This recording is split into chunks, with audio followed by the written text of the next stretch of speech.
তখন আমি চিন্তা করলাম যে কি বিড়াল কুকুরের কথা বললো কেন। আমি বললাম কিসের টিকা দিলেন? যা দিছি প্রথম বাচ্চা আমার এক সন্তান মারা গেছে 7 বছরে। আজকে আমার ছোট ভাই করে 1 সপ্তাহ নিয়ে আসছি। নিয়মিত টিকা নিতে এসে রীতিমতো জমের দুয়ার থেকে ফিরেছে 34 দিনের এক দুগ্ধপোষ্য।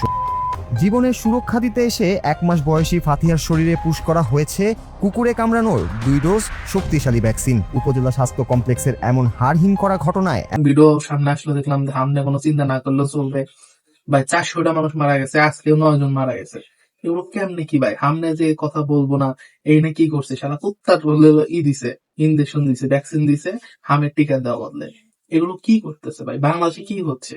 সামনে একটু কি আমরা সবাই আগে ঝাঁপাই যাবো না? এই যে তরুণ তরুণ ছোট ছোট বাচ্চা মারা যাচ্ছে, এগুলো যে যার বাবা মা হারাইতেছে তারা তো জানে কষ্টটা, তাদের কি কষ্টটা কি কেউ বুঝতেছে না? আবার আজকে হয়তো 2-1 জন মারা যাচ্ছে, তারা হয়তো